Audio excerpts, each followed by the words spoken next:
오늘 아침 세수를 하다 문득 거울을 오래 바라보신 적 있으신가요?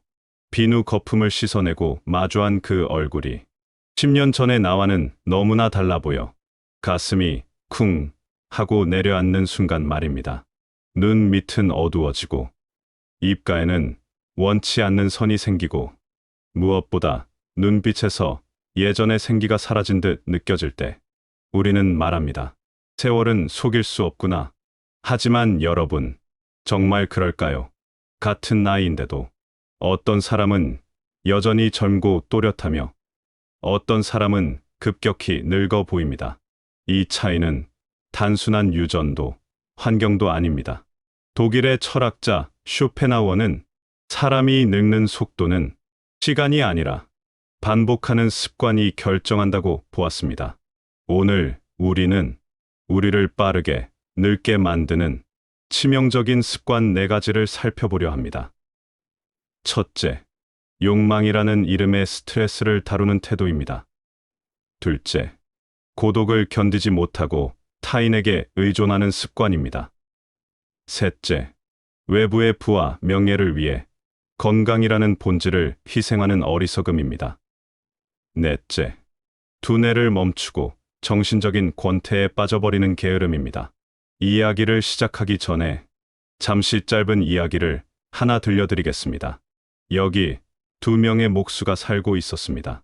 두 사람은 솜씨도 비슷하고 나이도 같았습니다. 한 목수, 김 씨는 욕심이 많았습니다. 그는 마을에서 가장 큰 집을 짓겠다는 목표를 세우고 밤낮 없이 나무를 베고 못질을 했습니다. 이웃집이 담장을 높이면 자기는 더 높였고 친구가 새 연장을 사면 자기는 더 비싼 것을 사야 직성이 풀렸습니다. 그는 늘 바쁘다, 바빠를 입에 달고 살았고 일이 없을 때도 불안해서 가만히 있질 못했습니다. 반면 다른 목수, 박 씨는 달랐습니다.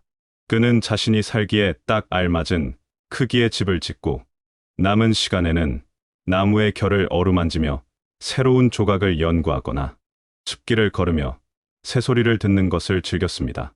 남들이 왜 더 돈을 벌지 않느냐고 물으면 그저 허허 웃으며 이만하면 충분하네라고 대답했지요.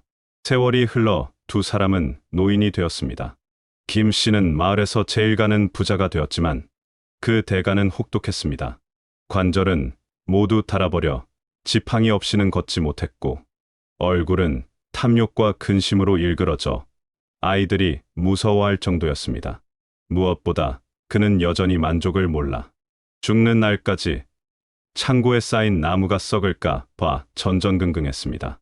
하지만 박 씨는 여전히 정정한 모습으로 마을 아이들에게 나무 인형을 깎아주며 노년을 즐겼습니다.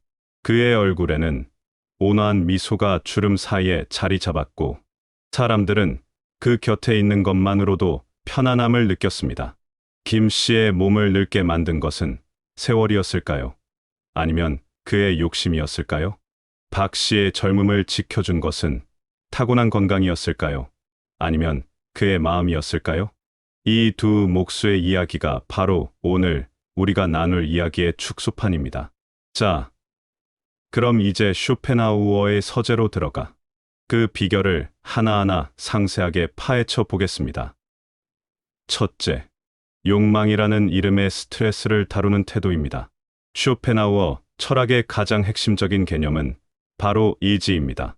여기서 말하는 의지는 우리가 흔히 말하는 나는 할 수 있다 는 긍정적인 의지가 아닙니다. 이것은 맹목적이고 충동적이며 결코 만족할 줄 모르는 삶에 대한 갈망입니다. 쇼펜하우어는 인간을 포함한 모든 생명체가 이 의지의 노예라고 보았습니다. 이 의지는 우리에게 끊임없이 명령합니다. 더 먹어라, 더 가져라, 남보다 더 높아져라, 더 사랑받아라. 이 명령에는 끝이 없습니다. 하나를 얻으면 잠시 만족하는 듯하다가도 이내 더 크고 새로운 것을 원하게 됩니다. 쇼펜하우어는 이 상황을 아주 적나라하게 표현했습니다. 부는 바닷물과 같다. 그 물은 마시면 마실수록 목이 마르다.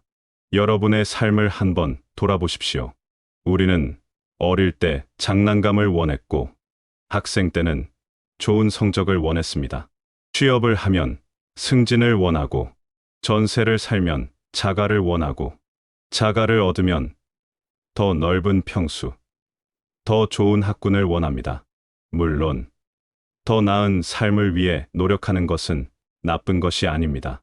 문제는 그 과정에서 우리가 겪는 심리적, 신체적 상태입니다.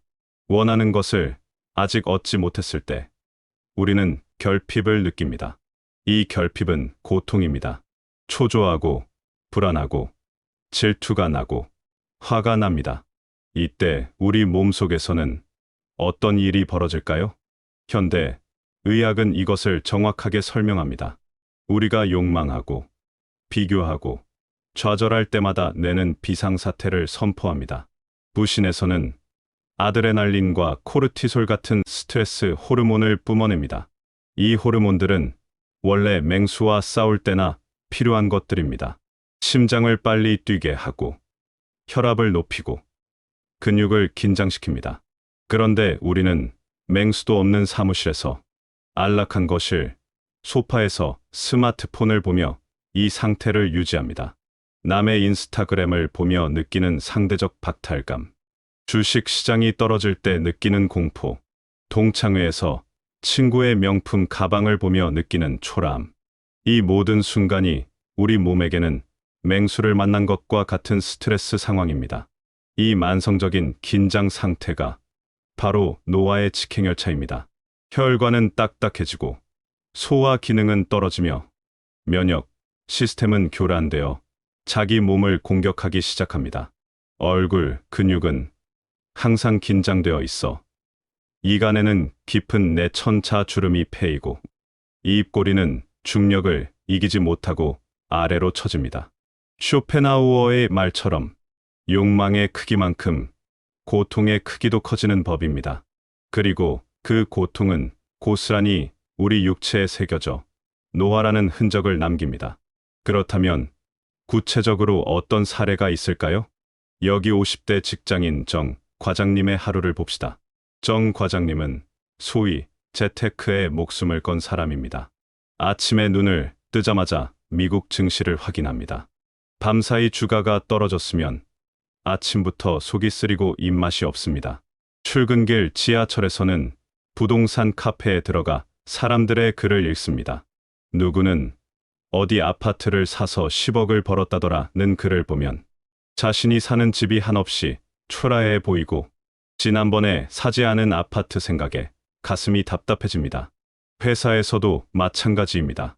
동기인 김 부장이 이번에 승진했다는 소식에 축하보다는 걔가 아파 점심이 넘어가지 않습니다. 내가 쟤보다 못한 게 뭐 있어? 라며 속으로 사깁니다. 정 과장님의 하루는 비교와 후회, 그리고 불안으로 가득 차 있습니다. 그의 뇌는 단 한순간도 편안하게 쉬지 못합니다. 그 결과 정 과장님은 만성 위염과 불면증에 시달리고 있습니다. 피부는 칙칙하고 눈 밑은 퀭합니다. 누가 봐도 제 나이보다 10년은 더 늙어 보입니다. 심지어 탈모까지 가속화되어 거울을 볼 때마다 한숨만 늘어갑니다. 쇼펜하우어는 이런 우리에게 체념의 기술을 조언합니다. 많은 분이 체념이라고 하면 패배자의 태도라고 생각합니다. 하지만 쇼펜하우어가 말하는 체념은 그런 소극적인 포기가 아닙니다. 그것은 내 능력 밖의 일, 내가 어쩔 수 없는 일, 그리고 나에게 진정으로 필요하지 않은 가짜 욕망들을 과감하게 잘라내는 능동적인 결단입니다. 쇼펜하우어는 말합니다. 우리의 불행은 대부분 남과 비교하는 데서 온다. 남의 시선을 의식하지 않는다면 우리의 불행 중 10분의 9는 사라질 것이다. 정말 놀라운 통찰 아닙니까? 우리가 겪는 스트레스의 대부분은 생존의 문제가 아니라 남들보다 잘나고 싶은 혹은 남들에게 뒤처지기 싫은 허영심에서 비롯됩니다. 이 습관을 고치기 위해 우리는 어떻게 해야 할까요? 쇼펜하우어의 지혜를 빌려 구체적인 실천법을 제안합니다. 바로 욕망의 가지치기입니다. 정원사가 나무를 건강하게 키우기 위해 불필요한 잔가지를 쳐내듯 우리 마음속의 욕망도 가지치기가 필요합니다. 갖고 싶은 물건이 생겼을 때, 하고 싶은 일이 생겼을 때 스스로에게 집요하게 물어보십시오. 이것이 정말 나에게 필요한가? 아니면 남들에게 보여주기 위함인가? 이것을 얻기 위해 내가 치러야 할 마음의 고통과 건강의 희생이 같이 있는가? 만약 그 답이 보여주기 위함이거나 희생이 너무 크다면 과감하게 그 욕망을 잘라내십시오. 안 해도 그만이다. 없어도 사는데 지장 없다. 이렇게 쿨하게 인정하고 내려놓는 순간 여러분의 뇌는 거짓말처럼 평온을 되찾습니다. 코르티솔 수치가 떨어지고 행복 호르몬인 세로토닌이 분비되기 시작합니다. 이 마음의 평화가 바로 최고의 안티에이징 크림입니다. 욕심을 줄이면 걱정이 줄고, 걱정이 줄면 잠을 잘 자게 되고, 잠을 잘 자면 피부와 몸은 저절로 회복됩니다. 쇼펜하우어는 이렇게 덧붙입니다. 현명한 사람은 쾌락을 추구하지 않고 고통이 없는 상태를 추구한다. 짜릿한 기쁨을 쫓아다니며 에너지를 소진하지 마십시오. 그저 마음이 고요하고 평화로운 상태, 무탈하고 별일 없는 그 상태를 최고의 행복으로 여기십시오. 그 평온함 속에 머무는 것이야말로 늙지 않는 신선을 닮아가는 첫걸음입니다.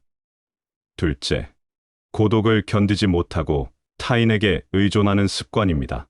여러분은 혼자라는 단어를 들으면 어떤 느낌이 드시나요? 쓸쓸함, 외로움, 처량함? 많은 사람이 혼자 있는 것을 실패한 인생이나 인기가 없는 증거로 여깁니다. 그래서 끊임없이 누군가를 만납니다. 달력에 약속이 꽉 차 있어야 안심이 되고 휴대전화가 조용하면 불안해합니다. 하지만 쇼펜하우어는 정반대의 이야기를 합니다. 그는 인간의 사교성을 아주 냉소적으로 바라보았습니다. 사람들이 사교적인 이유는 고독을 견딜 능력이 없기 때문이다.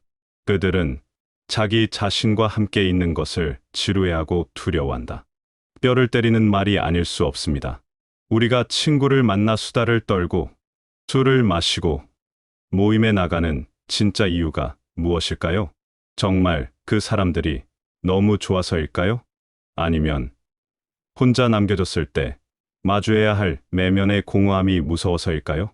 쇼펜하우어는 그 유명한 고슴도치 딜레마, 우화를 통해 인간관계의 본질을 설명했습니다. 추운 겨울날, 고슴도치들은 얼어 죽지 않으려고 서로에게 다가갑니다. 서로의 체온을 나누기 위해서죠. 하지만 너무 가까이 다가가면 서로의 날카로운 가시에 찔려 피를 흘립니다. 아파서 다시 떨어지면 이번에는 추위가 몰려옵니다. 이러지도 저러지도 못한 채 고슴도치들은 붙었다 떨어졌다를 반복하다가 결국 서로 찔리지 않으면서도 온기를 느낄 수 있는 적당한 거리를 찾아냅니다. 인간관계도 이와 똑같습니다. 외로워서 사람을 만나지만 만나면 그 사람의 무례한 말, 나와 맞지 않는 성격, 이해관계의 충돌 때문에 상처를 입습니다. 그리고 이 상처와 그것을 감당하려는 감정, 노동이 우리를 늙게 만듭니다. 여기 이 여사님의 사례를 볼까요? 이 여사님은 동네 마당발입니다. 오전에는 에어로빅 모임, 점심에는 학부모 모임, 저녁에는 개모임까지 하루 종일 사람들과 어울립니다. 하지만 이 여사님은 집에 돌아오면 녹초가 됩니다. 모임에서 있었던 기분 나쁜 말들이 계속 떠오르기 때문입니다. 아까 철수 엄마가 나한테 왜 그런 말을 했지? 나를 무시하는 건가? 영희의 엄마는 왜 자기 자랑만 늘어놓지? 듣기 싫어 죽겠네. 그녀는 사람들 앞에서는 교양 있게 웃고 맞장구를 쳤지만 속으로는 부글부글 끓고 있었습니다. 자신의 감정을 숨기고 남의 비위를 맞추는 가면을 쓰느라 엄청난 에너지를 낭비한 것입니다. 이런 날들이 반복되면서 이 여사님은 만성 피로와 화병을 얻었습니다. 에너지가 고갈되니 면역력이 떨어지고 입안이 헐고 머리카락이 빠집니다. 사람을 만나는 것이 즐거움이 아니라 노동이 되어버린 탓입니다. 그녀의 얼굴에 낀 피곤한 그늘은 어떤 화장으로도 가려지지 않습니다. 쇼펜하우어는 단호하게 말합니다. 인간은 오직 혼자 있을 때만 온전히 그 자신일 수 있다. 그러므로 고독을 사랑하지 않는 자는 자유를 사랑하지 않는 자다. 왜냐하면 인간은 혼자 있을 때만 자유롭기 때문이다. 타인과 함께 있을 때 우리는 어쩔 수 없이 내 모습을 변형시켜야 합니다. 예의를 갖춰야 하고, 싫어도 좋은 척해야 하고, 튀지 않으려고 조심해야 합니다. 이것은 일종의 구속입니다. 하지만 혼자 있을 때는 어떤가요? 누구의 눈치도 볼 필요가 없습니다. 내가 좋아하는 음악을 듣고, 내가 좋아하는 책을 읽고, 내가 하고 싶은 생각에 푹 빠질 수 있습니다. 이 완전한 자유의 상태에서 우리 뇌와 몸은 비로소 깊은 휴식을 취합니다. 마치 하루 종일 팽팽하게 당겨져 있던 고무줄이 느슨하게 풀리며 탄력을 회복하는 것과 같습니다. 그렇다면 우리는 어떻게 해야 할까요? 당장 모든 친구를 끊고 산속으로 들어가야 할까요? 물론 아닙니다. 쇼펜하우어가 제안하는 것은 고독의 질을 높이라는 것입니다. 그리고 관계 다이어트를 하라는 것입니다. 먼저 자신에게 해로운 관계를 정리하십시오. 만나고 나면 기분이 찜찜한 사람, 에너지를 뺏어가는 뱀파이어 같은 사람, 나를 존중하지 않는 사람들과 억지로 인연을 이어가려 애쓰지 마십시오. 그 관계를 유지하기 위해 드리는 공력을 나 자신에게 쏟으십시오. 그리고 하루 중 일정 시간은 반드시 자발적 고독의 시간을 확보하십시오. 이 시간은 단순히 멍하니 있는 시간이 아닙니다. 내 내면을 채우는 시간입니다. 산책을 하며 자연과 교감하거나, 일기를 쓰며 내 감정을 들여다보거나, 명상을 하며 호흡에 집중하는 것입니다. 쇼펜하우어는 내면이 풍요로운 사람은 외부에서 즐거움을 찾을 필요가 없다고 했습니다. 스스로 행복을 만들어낼 수 있는 사람은 타인에게 구걸하지 않습니다. 혼자서도 잘 노는 사람이 아이러니하게도 남들과 있을 때도 더 매력적이고 여유가 넘칩니다. 왜냐하면 상대방에게 바라는 것이 없기 때문입니다. 나이가 들수록 우리는 혼자가 되는 연습을 해야 합니다. 자식도 품을 떠나고 배우자와도 언젠가는 이별하게 됩니다.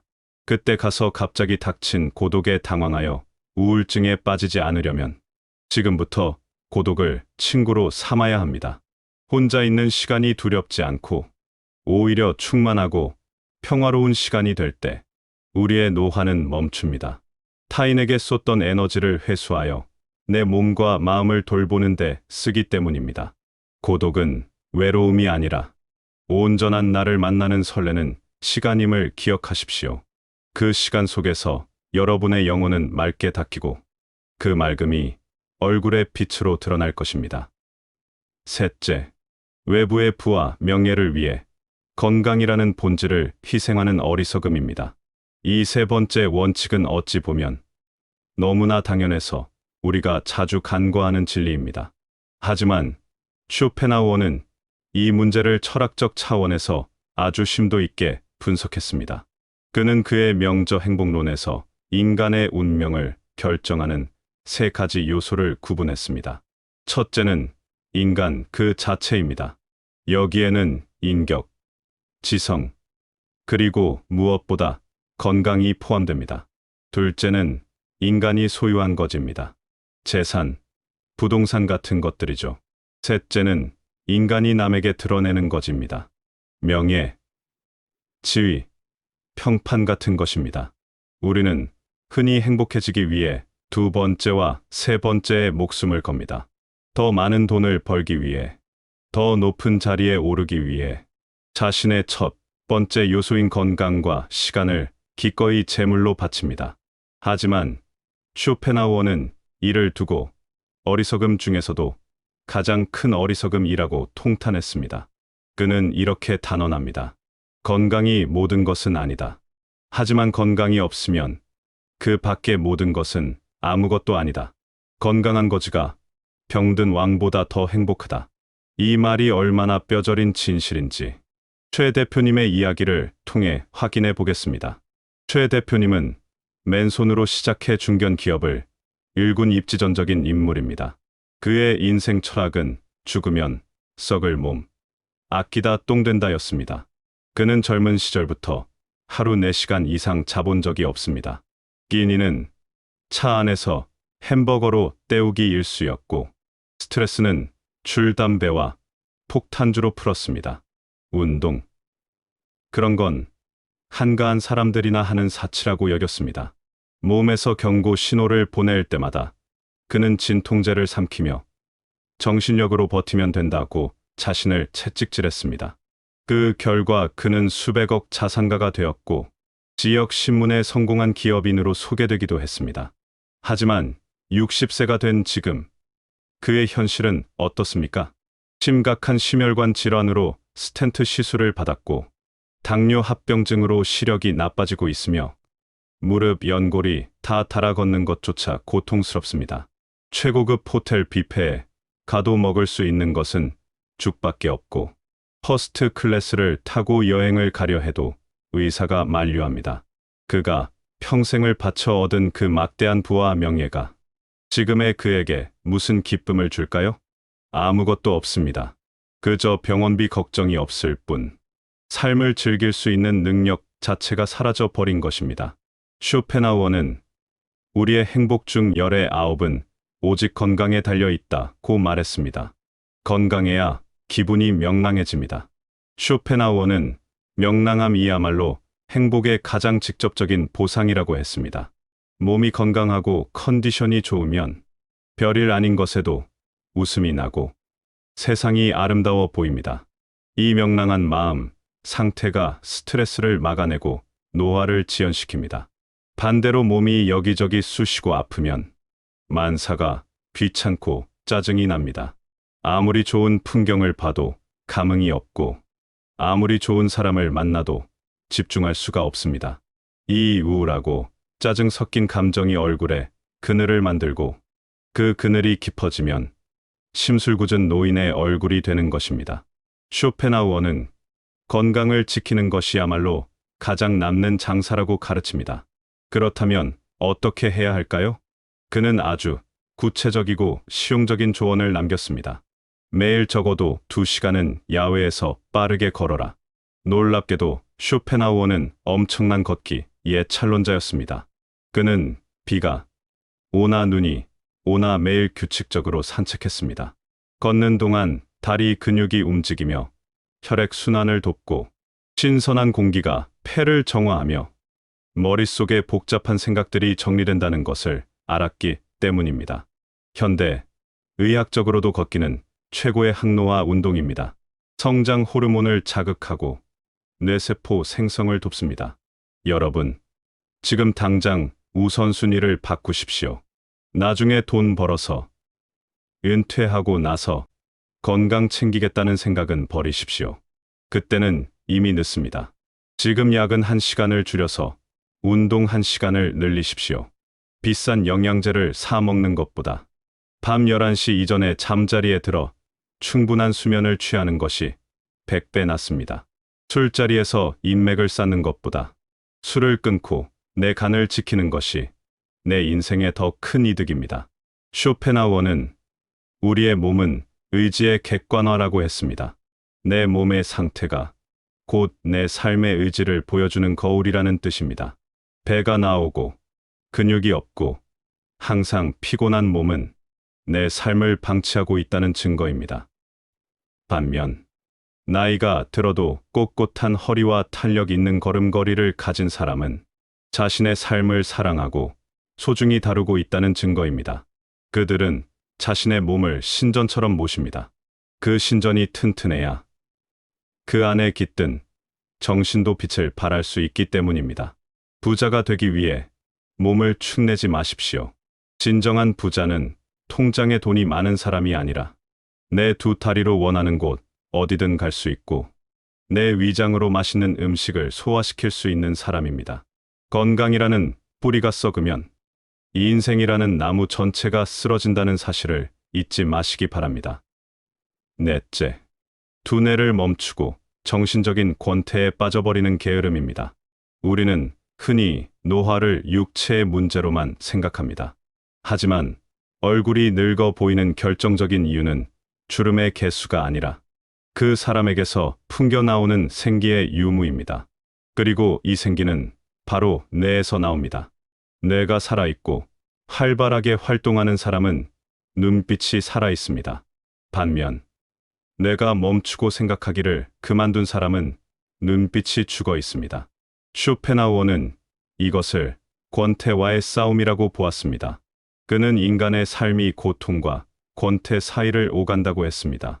젊어서는 먹고 살기 위해 고통받다가 나이가 들어 먹고 살 만해지면 어김없이 찾아오는 것이 바로 지독한 심심함, 즉 권태입니다. 많은 사람이 은퇴 후에 급격하게 늙는 이유가 여기 있습니다. 직장이라는 강제적인 자극이 사라지자 스스로 무엇을 해야 할지 몰라 하루 종일 멍하니 시간을 보내기 때문입니다. TV, 리모컨만 돌리며 하루를 소비하고 똑같은 사람들을 만나 똑같은 옛날 이야기만 반복합니다. 새로운 정보가 들어오지 않고 새로운 사고를 하지 않으니 뇌세포는 할 일이 없어집니다. 우리 몸은 아주 경제적이라서 쓰지 않는 기관은 에너지를 공급하지 않고 퇴화시킵니다. 뇌가 퇴화하면 표정이 사라지고 말이 어눌해지며 전체적인 인상이 흐릿하고 멍해집니다. 이것이 바로 노인성 얼굴의 정체입니다. 하지만 쇼펜하우어는 다르게 살았습니다. 그는 이렇게 말했습니다. 범인은 시간을 소비하는 데 마음을 쓰지만 재능이 있는 사람은 시간을 이용하는 데 마음을 쓴다. 정신적인 욕구가 없는 사람은 육체적인 욕구만 남게 된다. 이것이 바로 속물이다. 정신적인 빈곤은 곧바로 외모의 빈곤으로 이어집니다. 반면 내면이 꽉 찬 사람은 권태를 느낄 틈이 없습니다. 그들에게 세상은 여전히 배우고 탐구해야 할 신비로 가득 찬 곳입니다. 윤 선생님의 사례를 들어볼까요? 윤 선생님은 70세가 넘어 영어 공부를 시작했습니다.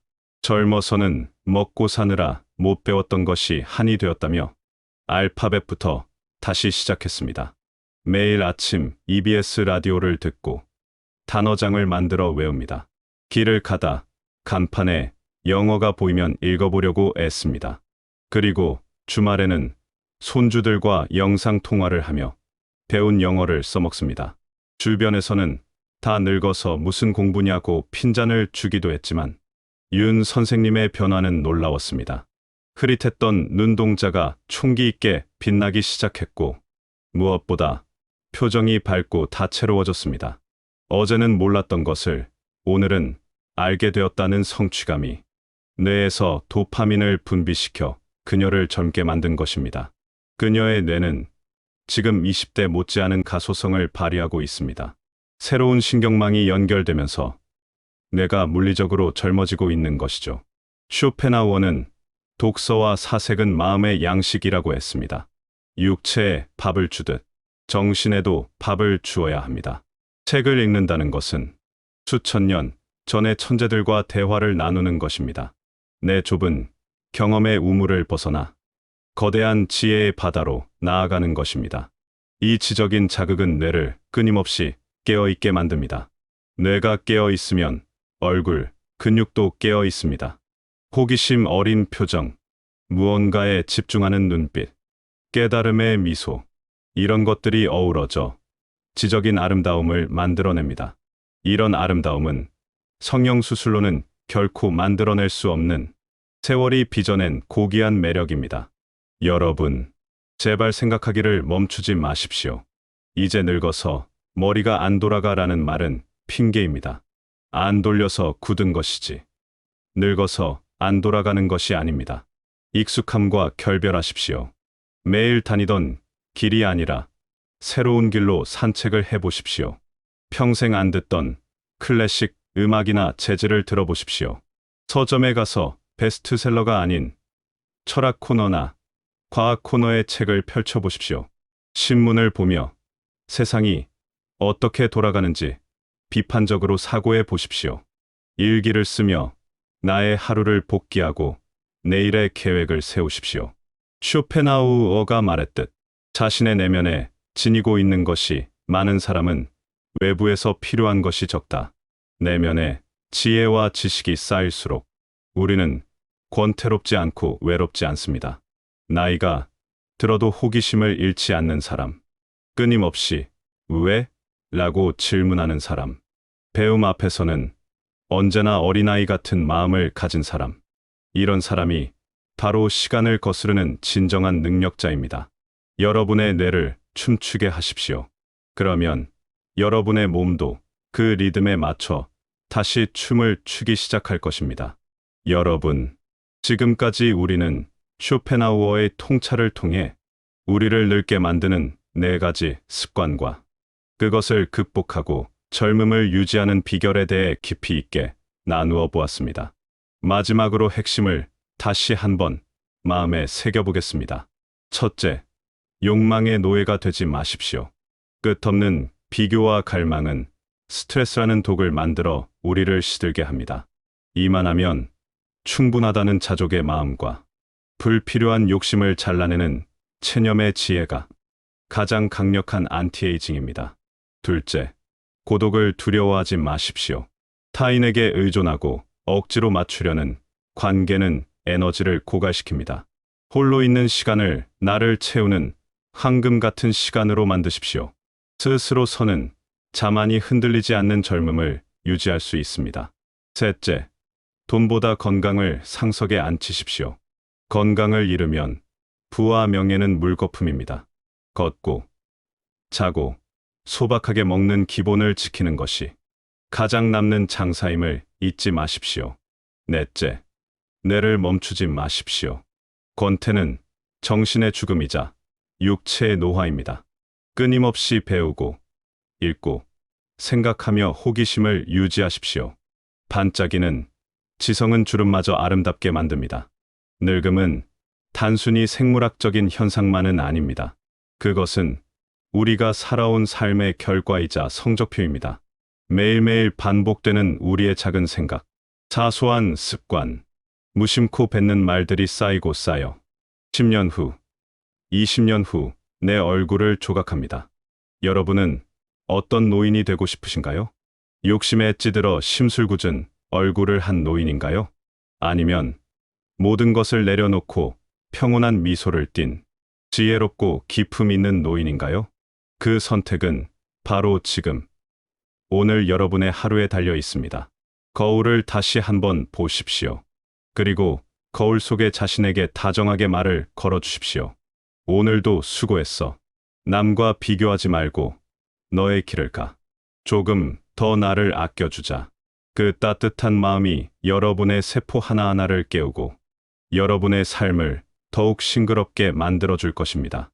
시간은 흐르지만 마음은 늙지 않을 수 있습니다. 그리고 마음이 늙지 않으면 몸도 그 마음을 따라갑니다. 이것이 쇼펜하우어가 우리에게 전하는 노후를 위한 최고의 처방전입니다. 오늘 전해드린 이 이야기가 여러분의 삶을 조금 더 건강하고 지혜롭게 만드는 작은 등불이 되었기를 소망합니다. 마음에 와닿으셨다면 구독과 좋아요 버튼을 꾹 눌러주세요. 다음 시간에도 여러분의 삶을 환하게 밝혀줄 보석 같은 이야기로 다시 찾아오겠습니다. 늘 건강하시고 평온한 나날 보내시길 바랍니다. 감사합니다.